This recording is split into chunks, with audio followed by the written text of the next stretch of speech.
Welcome to episode 19 of Into the Metaverse. This week, we're going to stick with the Web3 theme from our last episode and dive into all things crypto wallets, digital identity in the Metaverse context. And today joining us, MetaMask's Taylor Monahan. Before MetaMask, Taylor was previously the founder of My Ether Wallet, and before that worked in web development. Taylor, welcome. Great to have you with us today. I'm super stoked to be here. Thanks for having me. Okay, so Taylor, let's get right to our favorite first question. This is a question we ask all of our guests, and it actually helped to build that sort of consensus of all things Metaverse. And we also learned how much our community really appreciate that we're inviting this diverse perspective so no one monopolizes what is the Metaverse. And so with that in mind, how do you, MetaMask, and maybe even more broadly consensus, define the Metaverse, at least as of today? And also what it is not, and how does Web3 technologies fit into your definition of the Metaverse? That's a good question. I think everyone has their own perception of like what the Metaverse is. I think that like one of the most common ones is like this like newfangled VR world where like we all are represented by avatars and running around with like, you know, in a kind of janky way. Like sometimes you might like run through a table or into a wall or whatever. I think for me, I sort of, a lot of my focus is more on like the Web3 concept and like evolving from the current state of like the internet and the corporations and the social media giants to something like better that puts the power into people's hands.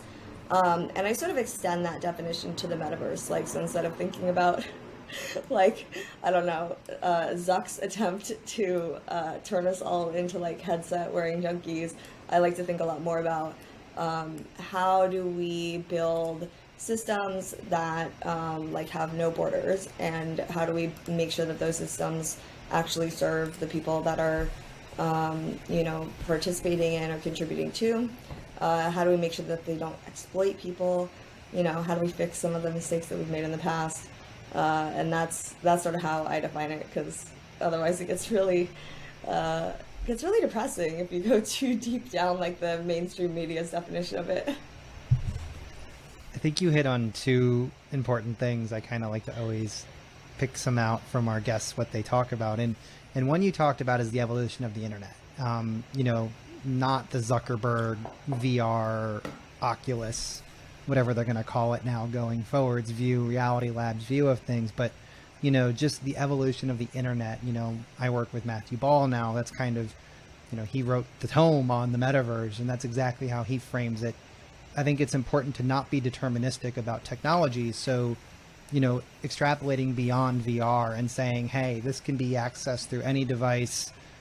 When you take it to the Web3 side, and this is tying into what you were saying, Web3 does a lot of interesting things around governance, about building the financial rails of the future internet economy. There's so many things that it can do around identity that we're going to talk about. And so, without being deterministic about which technology will do that, there's lots of reasons to think that Web3 technologies will play a significant role in at least large portions of what the Metaverse is, to some degree, in enabling those factors. And I think it's because we're at such a nascent stage, it's always important to keep in mind that we can't be deterministic about that, but it is really exciting to see companies building these building blocks, these guardrails for what the economy of the Metaverse is going to look like. Mm-hmm. So, Taylor, go ahead, Matthew. No, I was going to get into the next question. And so before going into the specifics of Web3 and the Metaverse further, for our audience that is less familiar with MetaMask, I only got turned on to it because Yon mentioned it as a good wallet at one point. But could you provide them with an overview of what MetaMask actually is and how it differentiates from other wallets that are out there? Yeah, of course. As you sort of alluded to, MetaMask is a wallet, and that means that it is for us specifically, it's a non-custodial way for you to be able to like access the wonders of the blockchain, specifically Ethereum, but Ethereum now has sort of expanded to be like a pretty diverse range of chains that sort of like are very interoperable. So we have a lot of layer 2s. There's also a lot of chains that have like compatibility with the EVM, which is like the base layer of Ethereum. And so MetaMask works with all of those.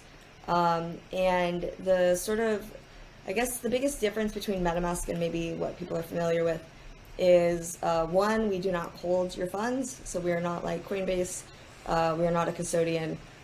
We are a piece of software that like we build and we ship, and you use to hold your own stuff and interact in your own ways.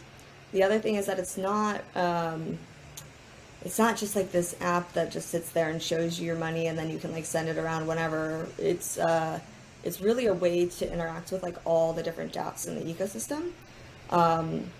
So we have both mobile and like the extension, and the extension is sort of like the OG product. It actually still has more users than mobile, but mobile is catching up fast. And it's really like any dApp is compatible with MetaMask. So like if you want to go to Uniswap, if you want to get into all the degen stuff that people have been doing, if you want to do NFTs, if you want to do OpenSea, like it's a whole range of stuff.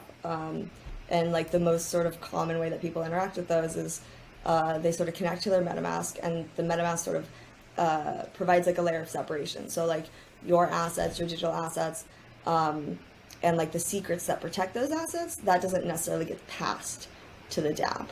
Like the dApp is like separate. And so, you know, even if you're on a malicious dApp, it doesn't, you have to take a couple extra steps before you get all your funds stolen. Yeah, it kind of helps, I guess, it lets the application developers like build and focus on what they're good at building at, and not building like another wallet, right?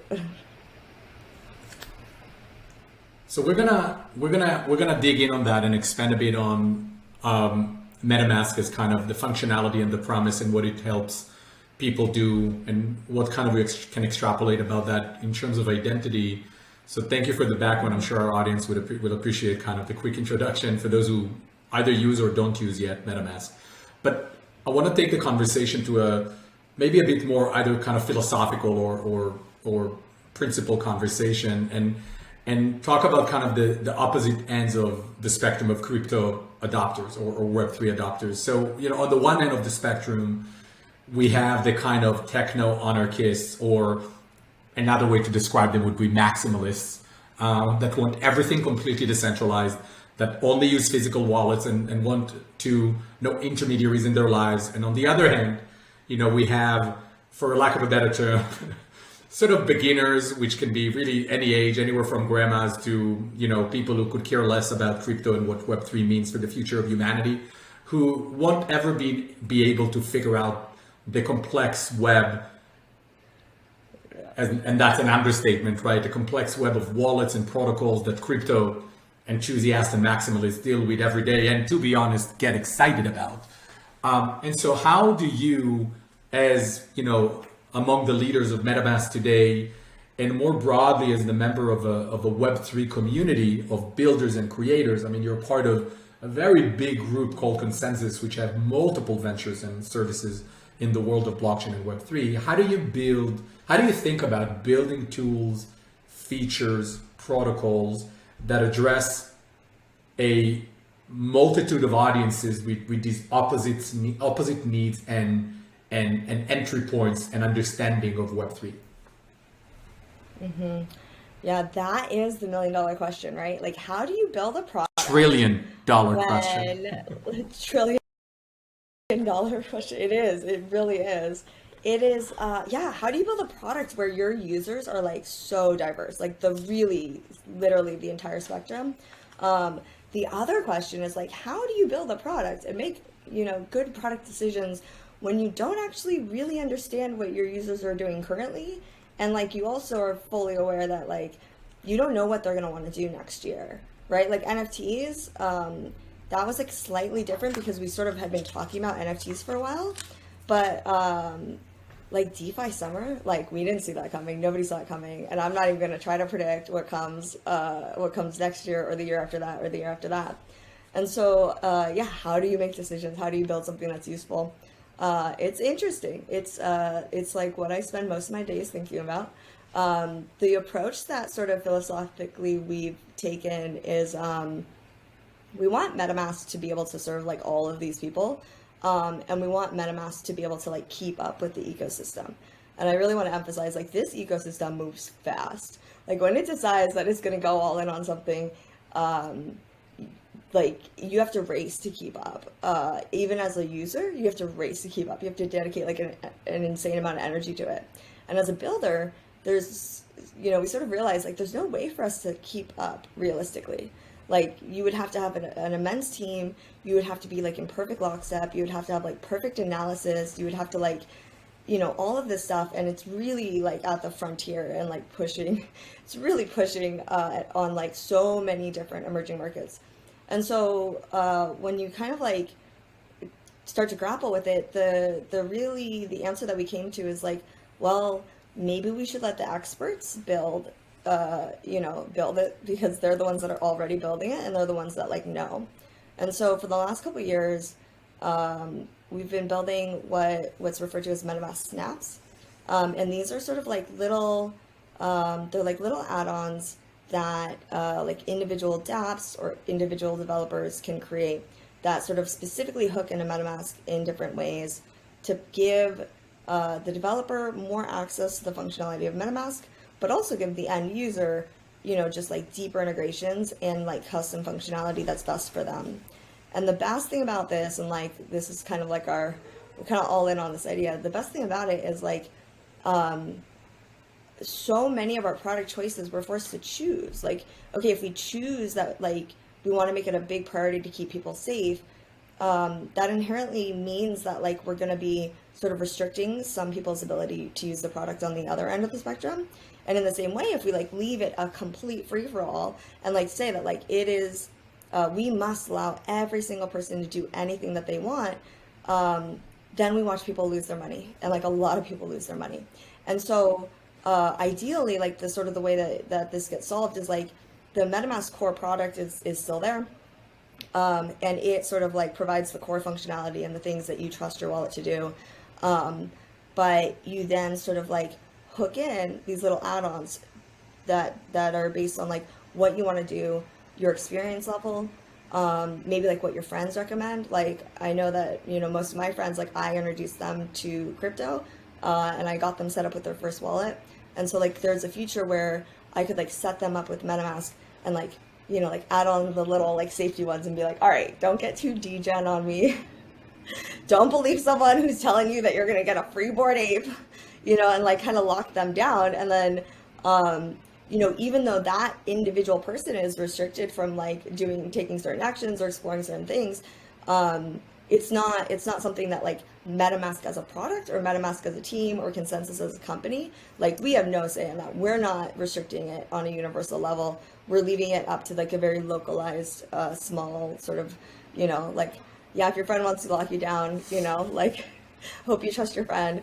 But obviously then as that person gets more experience and learns about the ecosystem, they can like expand out, and, turn off the parental controls or however you want to refer to them.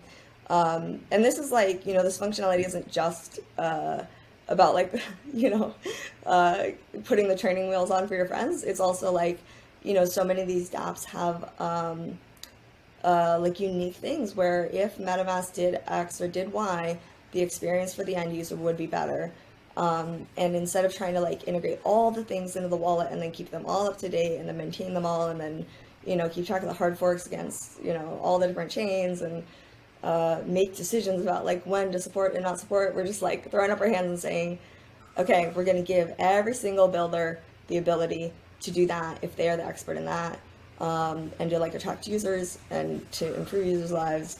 And then, yeah, that's the game plan. We're not quite there yet, but we're getting there, and I'm super excited about it. So I wanna double click on one thing. We are obviously at a very early stage of the adoption of wallets as a gateway for individuals into hopefully a metaverse, but for now it's Web3 in a more specific way, which doesn't necessarily mean a 3D internet and all of those things. So I'm very curious at the MetaMask level, without getting into any information you can share publicly, how are you thinking about audience development from a user perspective?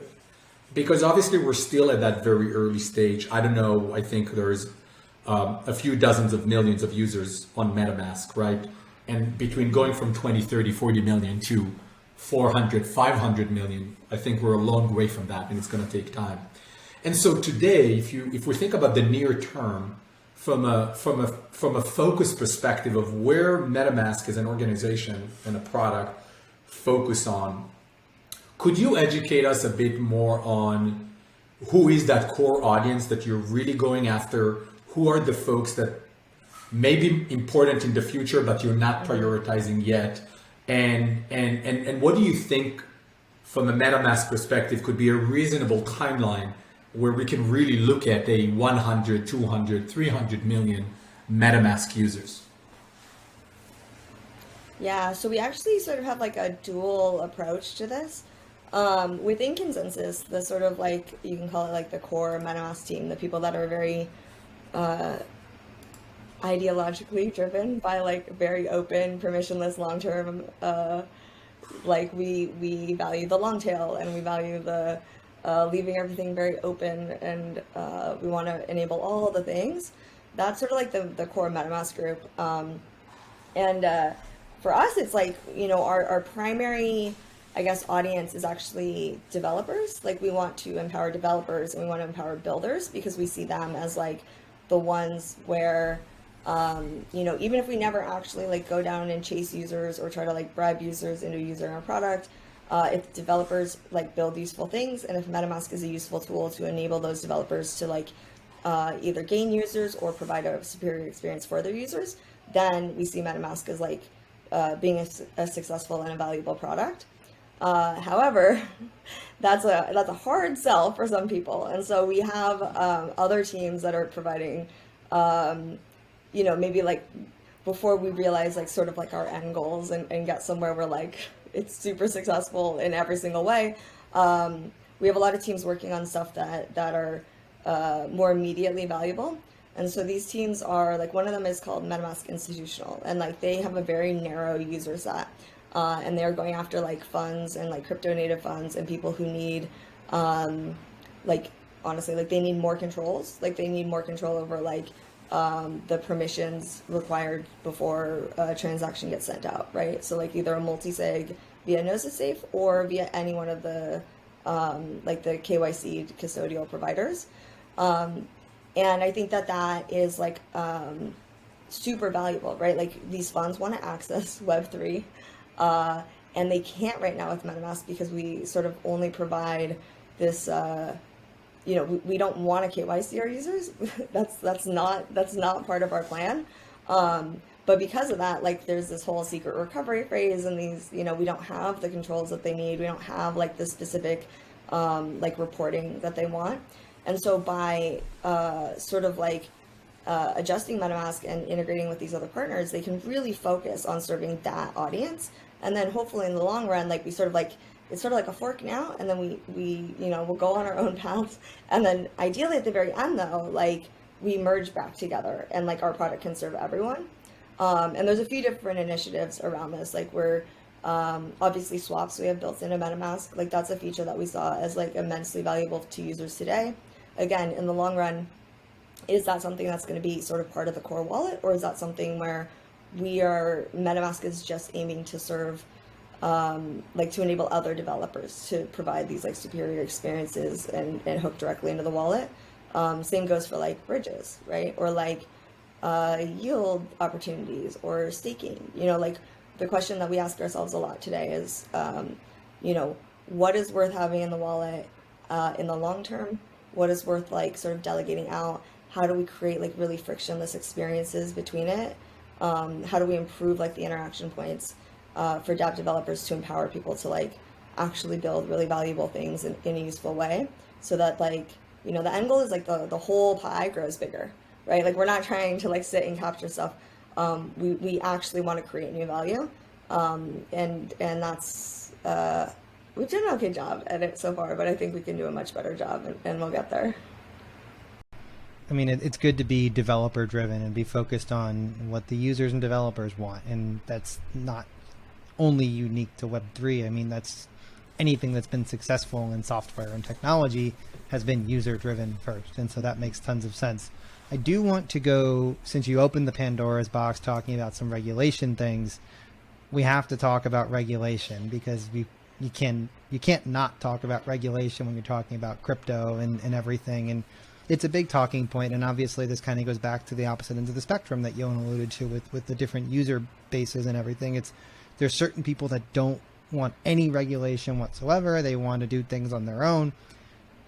I'm somewhere in the middle. I understand that people don't like the existing system, but I also understand that this is money, and we can't operate a money system outside of the existing systems, because that's just never going to happen realistically. Like, I'm just rational about that. Maybe you disagree, but that's just how I view it. And then there's other people who are just like, they want it to work like PayPal. Like, they don't want any considerations at all. That's part of what made PayPal so successful in Web 2 is you just sign in with PayPal and Amazon, and you don't have to worry about credit cards, bank accounts, and anything. It works everywhere. And so I'm curious where, you, but also MetaMask as a whole kind of stand on this whole thing. And as you mentioned, kind of tailoring different offerings for different audiences, because there is, there's by no means a consensus on this amongst the user base. Mm-hmm.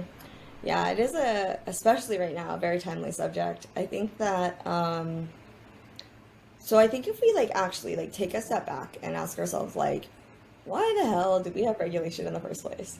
There's a lot of really complex answers, but at the end of the day, the reason really is well, we think that there's some things in this world where people are incentivized to do things that sort of harm the whole, the society. And without having sort of some party that corrects that, things are going to get worse and people are going to be harmed. And so the way that our current world view has decided to take things, and things have obviously gotten very convoluted over time, is, okay, it's the government's job to put up the boundaries to try to correct the things that are happening that are bad. And we see with the SEC, one of their mandates specifically is investor protection, right? Which really fundamentally means ensuring that some party is not taking advantage of investors. And the way that they've done this, I think, is where we actually, a lot of people disagree, right? Their approach has been very paternalistic, to say the least, right? It's okay, just limit people, just put these, just sort of put people into very generic boxes and say that if you don't have enough money, then you can't interact, you can't invest. Done. Now you're safe. And I think that's it's the opposite of empowering, first off. Second, it makes the SEC the enemy of everyone who's not, in the 1%. And it just sort of entrenches the current sort of system of it doesn't really empower people to break out of whatever their current life situation is, right? You're kind of stuck there. If you can't invest, you can't really have that upward trajectory. And that's why we see, sort of the gap getting larger and larger and larger. That said, at the end of the day, I think that we should all just agree that one person stealing another person's money is a bad thing. It doesn't help society. It doesn't make the world a better place. It actually harms society. Objectively speaking, it is bad if people are just running around stealing from each other. It infringes on people's individual rights. It infringes on liberty as well. It does. And so how do we fix that, right? And the answer is not necessarily, okay, let's let everyone do whatever they want, because what happens in that case is that people steal from each other, right? People try to put themselves ahead of the group, and it sucks, but that's what it is. And I think that crypto is going to have to come to a reckoning with this, and it's going to do so in some ways by rebelling against the regulation and trying to avoid and dodge the regulation. But I think at the end of the day, we are going to have to figure out how to make these systems safer. I'm not one to say that we should do so by just trying to comply with the existing systems wholeheartedly. I would much prefer if I think the word a lot that people use is like self-regulation. I'm not sure if that's like the best descriptor of it or if the name matches the description, but I think that like, you know, if we define the outcome that we want, right? And if we figure out how to make the systems that we're building and incentivize the behavior that we want in a way where like that outcome is the only outcome possible, I would say that that's like quote unquote self-regulation. And I would say that that's like probably the, like a good way to go about it if we're successful at achieving the objective. And I think that, you know, obviously I'm talking like a bit about the SEC right now, but a more timely one would be the US Treasury, specifically like the sanctions that we're seeing, and how we, you know, we're watching it really closely, and we're watching this develop and listening to both the community and users and understanding our users' needs. But at the end of the day, we are a US company and we will comply with the law, because otherwise we will not be a company at all. We will not have a product. So we will comply with the law. But, you know, I think that like, yeah, I think that one of the questions that I have for myself, which I cannot answer, I don't think anyone can answer in this space right now, is like, are we okay with nation state actors who are hacking the system that we are building? Are we okay with them then using our products to launder their money, to eventually get it back to their efforts, which, like, the research shows that their efforts are building nukes so that they can, like, sort of force themselves to be on, like, quote-unquote equal ground with, with, like, the West, with the US, with Europe, right? Like, are we okay with that? I think you summed it up nicely. You know, and this is why it really just comes down to dialogue. There's no right answer to anything.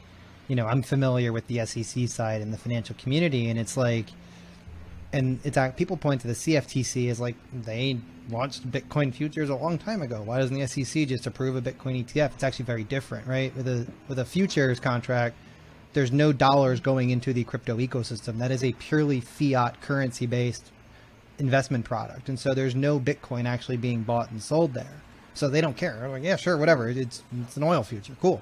But, you know, the SEC, when Galaxy, for example, is trying to talk about, you know, taking GBTC and turning it into an ETF, all of a sudden you have real dollars going into real Bitcoin. And if they don't know where those dollars end up, to your point about enabling bad actors potentially, that's why they have concerns. And so it makes sense. You know, we don't want to be funding North Korea's nuclear weapons. I don't think anybody does. And so there's clear reasons to have regulations, what shape they take, who's in charge of them, whether it's a government, whether we need a multi-governmental DAO of some sort built to handle all of this. I don't know what the end solution is, but I think it's clear that we can't just let things run crazy and have no guardrails in place, because, by the way, that's how we built the internet as it is today, and look what we ended up with. Well, I'm just going to add that this is obviously a huge conversation, and aside of some really interesting ideas like what happened if the SEC is a DAO, what I want to talk about more concretely is, at the end of the day, and I think that's where the rubber meets the road, this is a new frontier. And I think it would be very wise that there is going to be a discourse and collaboration between the different stakeholders, because guess what?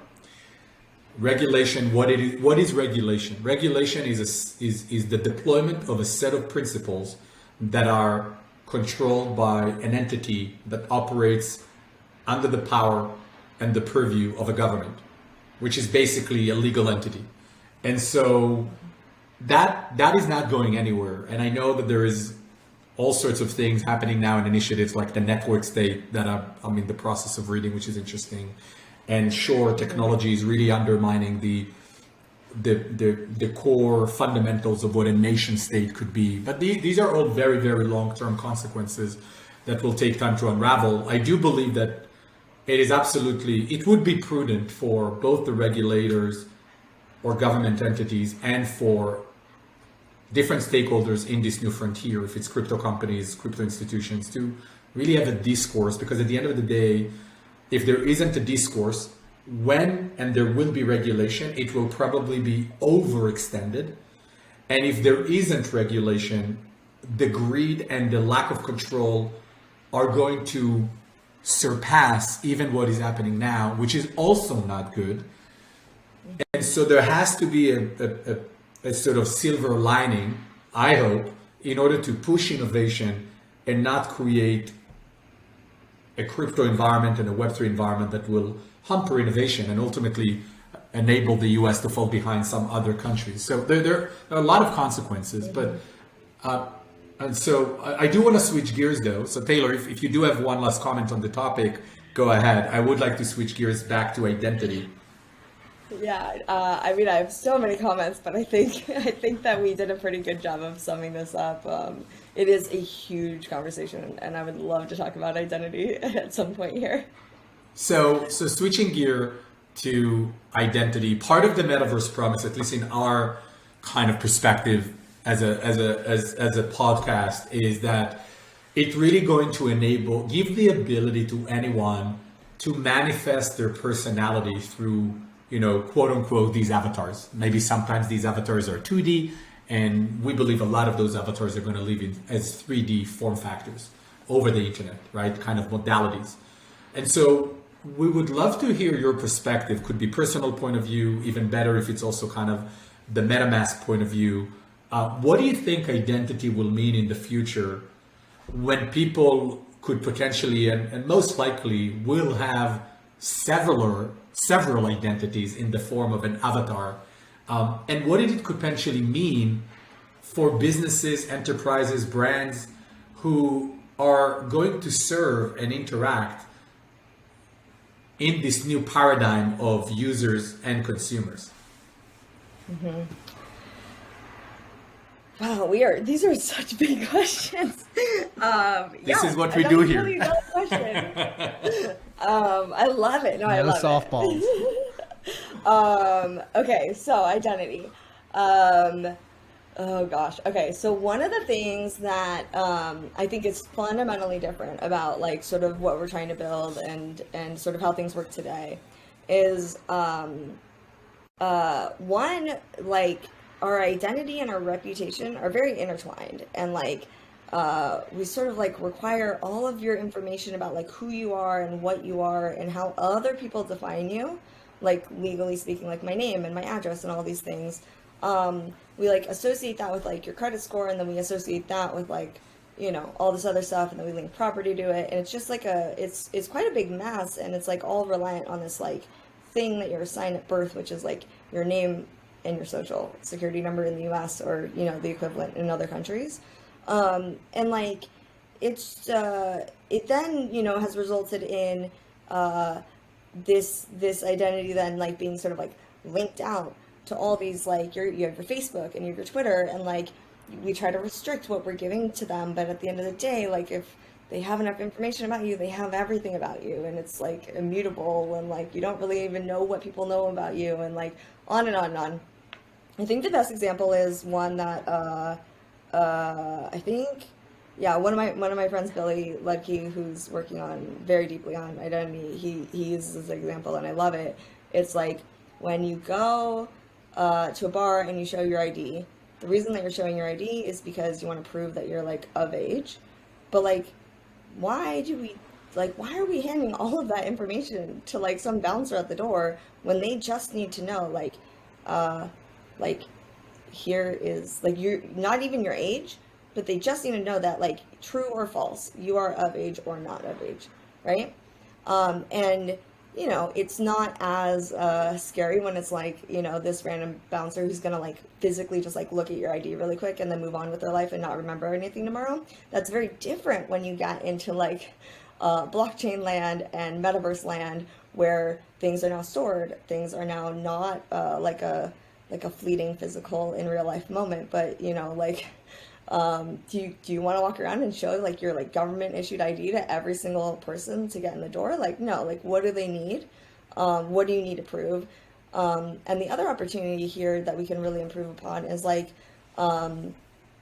these things can be like actually verifiable, right? So you can actually provide less information about your identity or your reputation. You can provide less information while having that information be sort of like cryptographically provable, right? And like that's a remarkable, really, really remarkable place to be.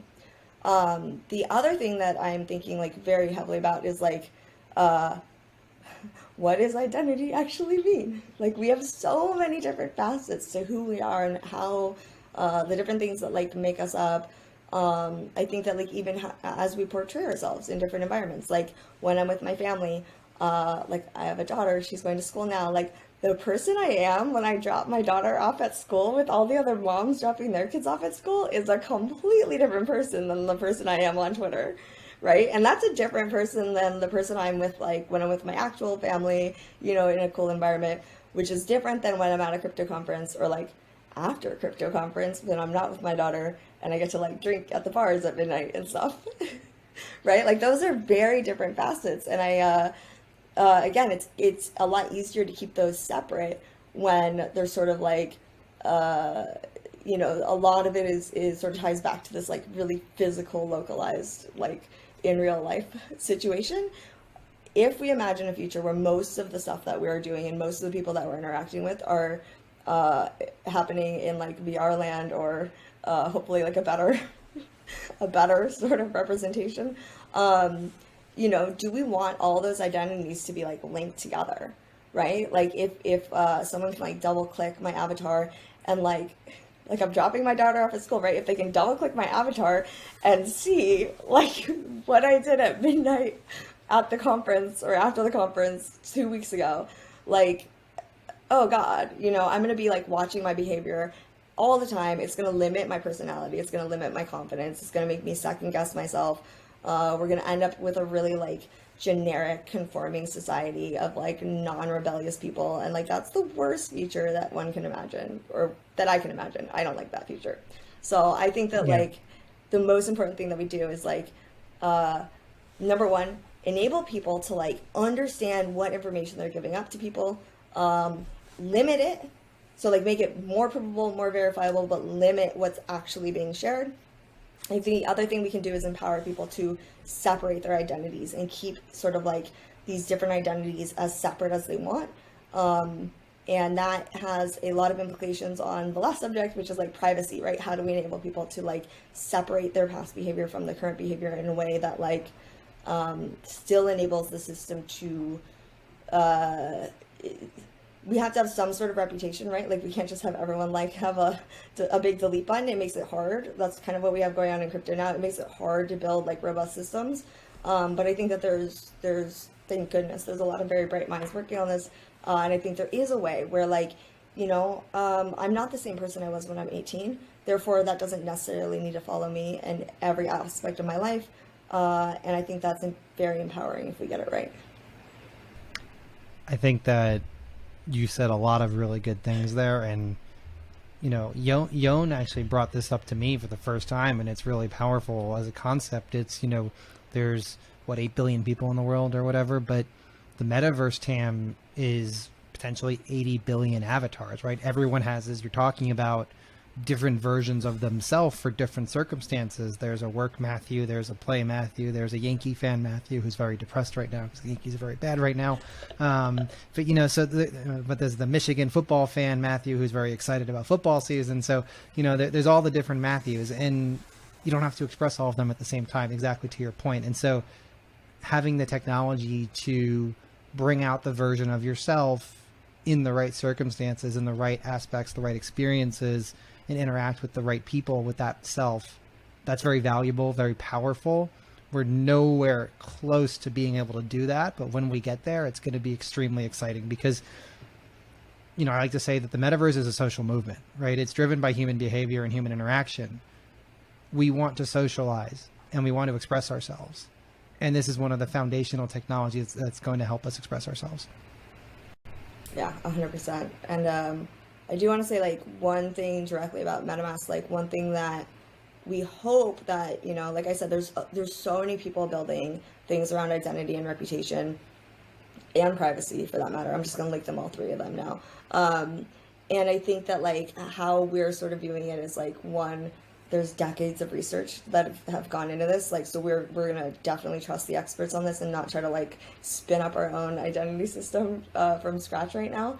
But we are very much looking forward to being able to like to watching these systems evolve, and ultimately how like one way that MetaMask will really benefit from this is like right now you sort of have all these different elements of like your wallet and all the different chains. You have the networks, you have the different chains, you have the different assets, you have tokens, you have NFTs, and then like any number of those things could be like scams, like bad things, bad actors, like honeypot scams or phishing sites, or like on and on and on, right?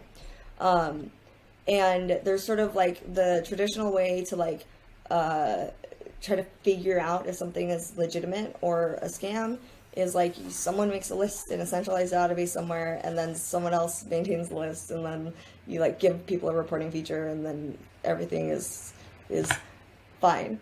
But it's like not fine at all. And like someone has to maintain that list, and then they become a gatekeeper, and then that inherently makes them also like a kingmaker, and it's like not the position that we want to be in. Sort of how we see the work that's being done around like identity and stuff is it's also giving us a way to allow wallet users to sort of ideally just like inherently have some sort of connection to one another, and like sort of like inherently just learn from one another about the things that they're interacting with, so that they can receive like truly Web3 native signals about the things that they're interacting with. And there doesn't have to be MetaMask maintaining a list of tokens that we think are okay tokens, and it'll also like ideally like significantly decrease the scams, right? So like if it is a scammy token that's trying to steal your money, ideally that doesn't ever show up in your wallet. It doesn't ever get traction. It doesn't get your attention. And you know, there has to be a better way than like a GitHub repo with a scam list in it. And I'm really looking forward to it. And this same sort of concept can be expanded out to like, yeah, literally everything that you interact with, right? And that's why it does actually end up back in the identity reputation. It's not a scam list. We have to solve identity and reputation in a Web3 native way. So before we conclude, we have one last thing we'd like to ask you, Taylor, and that is kind of really more of a what's the main takeaway you want folks listen to the episode to take away. What is the one thing that you want the audience to take away in terms of why is MetaMask so important? Ooh. Okay, that's not as big of a question as the other ones, but that's still a big one. One huge thing. Okay, so if we're gonna build like a truly better system, right? And like when I say that, I mean like the society that we live in and we operate in tomorrow is better than today, and it's like every single day gets better and better and better.